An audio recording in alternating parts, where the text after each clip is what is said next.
pintunya tertutup. Padahal lah yang masuk, lah yang keluar.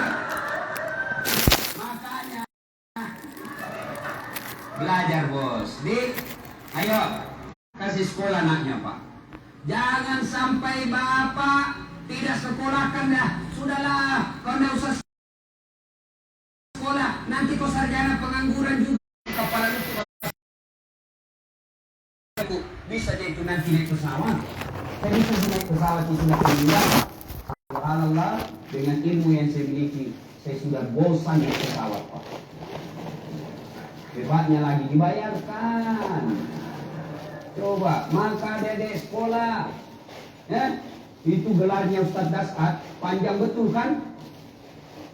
Doktor Dasat Latif, SO, Sarjana Sosial, SAG, Sarjana Agama, MSI, Master Sains, Doktor.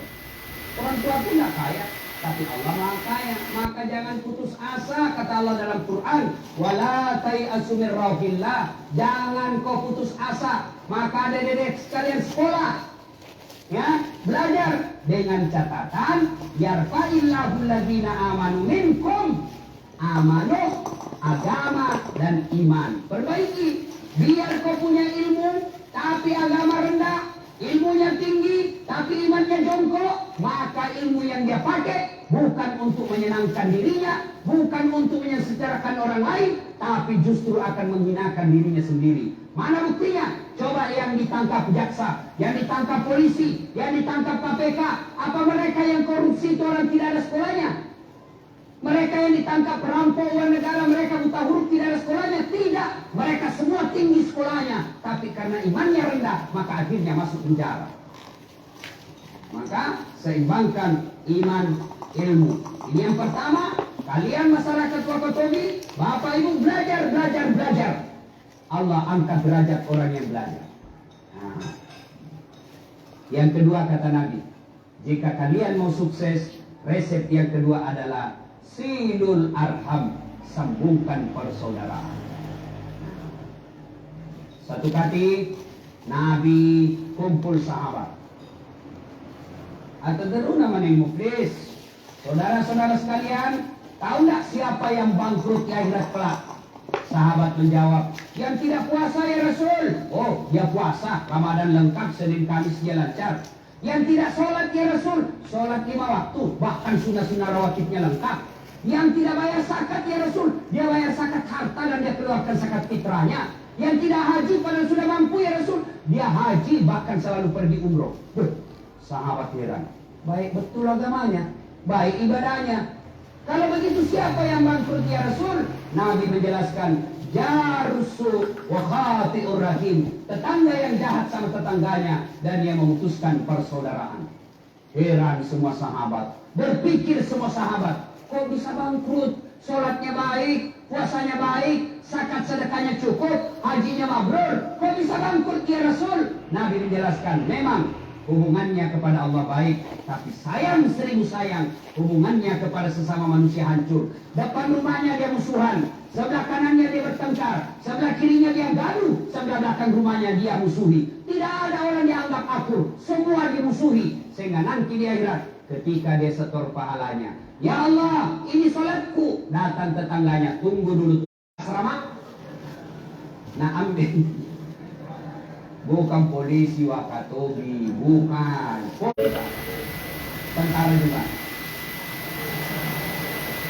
Ibu bapak saudara-saudara sekalian. Nah, ketika dia setor puasanya, sudah. Ya Allah, ini salatku. Saya diambilkan aku ya Allah. 7 tahun saya menderita. Setiap banjir saya kebanjiran. Kenapa? Godku dia serobot sehingga saya tidak punya God. Setiap hujan banjirlah saya Allah. 7 tahun saya menderita. Allah berfirman, kalau begitu ambil dia punya sholat. Ambil semua sholatnya. Habis sholatnya. Dia setor lagi zakatnya. Puasanya. Ya Allah, ini puasaku. Datang lagi tetangganya. Tunggu dulu. Saya pernah sama-sama caleg di Wakatobi. Nah, fitnah kak. Saya sudah jual sawah. Saya sudah serahkan sertifikat rumahku untuk bikin baleho. Saya kalah. Gara-gara fitnahnya. Saya minta keadilan. Allah berfirman, sudah. Ambil semua dia punya puasa. Habis puasanya 20 tahun. Dia setor lagi zakatnya. Ya Allah, ini sakatku. Datang lagi, saya juga pernah difitnah. Katanya anakku yang lurus rambutnya bukan anaknya suamiku, karena suamiku keriting rambutnya. Dia tidak tahu rambutnya anaknya lurus karena sudah direbonding. Tahu artinya itu rebonding, Pak? Rebonding, kembali, bonding lurus. Nah, adalah anak imam. Tadinya pagi-pagi keriting rambutnya. Pulang sore, lurus rambutnya. Nah bilang ini Pak Imam, gimana caranya bisa lurus rambutmu nak? Nah bilang, di rebonding ini Pak. Oh, rebonding. Apa artinya? Luruskan. Oh, rebonding. Dia pergilah sholat maghrib. Kan kalau maghrib itu Imam bilang, luruskan dan rapatkan saf. Beda robot Pak. Rebondingkan saf.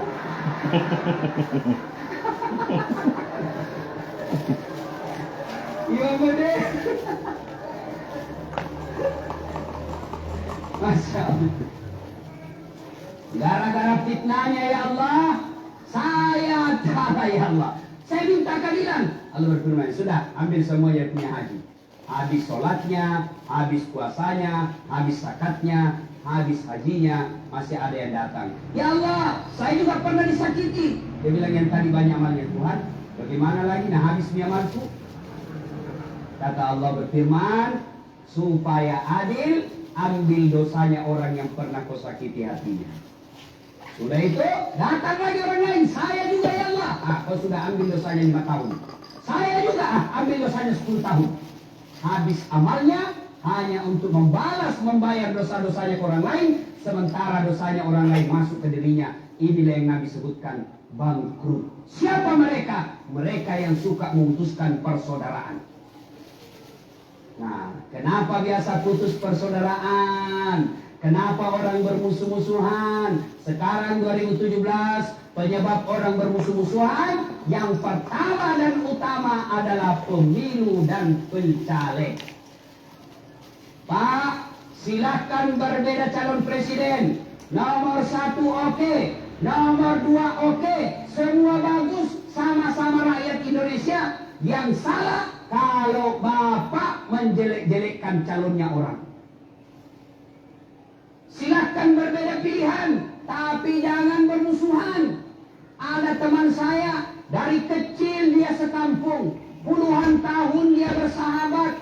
Kemudian karena Pilpres 2017, dia satu grup di WhatsApp, mereka saling menghina, mereka saling memaki, mereka saling menyebarkan yang tidak disenangi dibaca. Akhirnya apa? Mereka mulai renggang dan ketemu di warung kopi tidak menyapa lagi. Padahal 30 tahun bersahabat. Gara-gara Pilpres dia bermusuhan. Ini yang disebut aslinya dongok beleng-beleng dulu. Coba, jangan bermusuhan gara-gara pemilu. Pemilu ini pesta demokrasi. Namanya pesta kita senang-senang. Pesta itu kita gembira-gembira. Saya kasih contoh, pesta pengantin. Kalau Bapak bayangkan pesta pengantin, apa yang ada dalam pikiran kita? Senang-senang. Pesta pengantin, gembira-gembira. Pesta pengantin, ada musik-musik. Tidak ada orang pergi pesta pengantin cemas. Tidak ada orang pergi pengantin takut. Kecuali yang ada selingkuhnya dan dia bawa istrinya. Ketemu istriku selingkuh, aku tarik rambut. Ini yang biasa takut ini. Kalau pemilu namanya pesta demokrasi, janganlah menakutkan, jangan ceramah dikata-takuti, jangan ceramah dilarang-larang, jangan, ya ini pesta sekali 5 tahun. Kalau dikalah calonmu, maju kau lagi 5 tahun yang akan datang. Ayo, apa yang menyebabkan pemilu kita kadang-kala ini bermusuhan orang? Siapa mereka yang bisa memecahkan dalam pemilu ini? 1, calegnya sendiri. Caleg, tolong kasihan, jangan kau bodoh-bodohi masyarakat.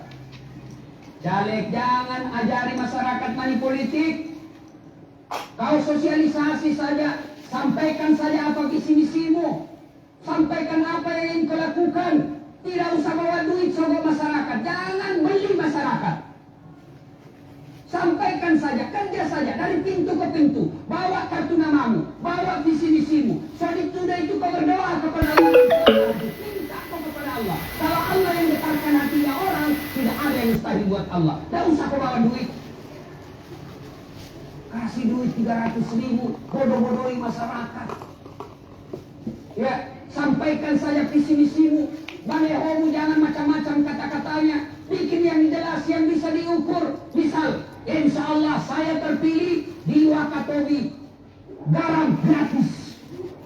Jelas itu kerjanya. Kalau saya terpilih, pupuk di Wakatobi, gampang kau temukan. Itu gerak jelas. Jangan hidup mati bersama rakyat. Apa maksud bos?